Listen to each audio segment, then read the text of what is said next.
Welcome to Orcano's training session. In this session, we will talk about the risk calculations. Here, we are working on the risk management project. Let us check the FMEA settings of the risk management project. The RPN calculation method defined is scalar.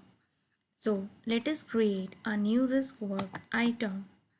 Add item, create a risk item and check the FMEA settings.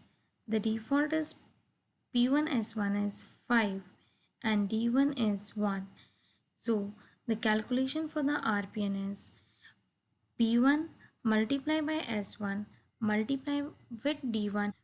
Now here it comes out to be 5 multiply by 5 25 multiply by 1 25. The value 25 lies in the unacceptable zone. So the RPN value would be unacceptable 25. Let us take here as 1. So here the value would be 1 multiply by 5, 5 multiply by 1, 5. So the revised RPN value would be 5. Let us see where the value 5 lies. The value 5 lies in the acceptable zone. So the RPN value would be acceptable 5. Now let us change the RPN calculation method to tabular. Again create a new risk work item.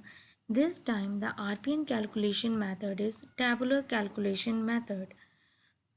So the value of the RPN depends on the values defined in the tabular RPN section. Now the default value for the P1S1 is 5, 5.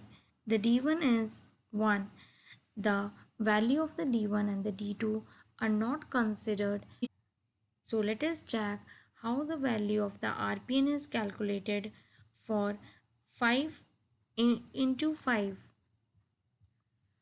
The P1 is defined here, that is 5, and the S1 is defined here, that is the 5. The value defined in this cell is ALAP. So the value of the RPN would be ALAP. Let us change one of the value to 4. So this time the P1 is 5 and the S1 is 4. How it's calculated? P1 is 5 and the S1 is 4. So in this cell it's unacceptable.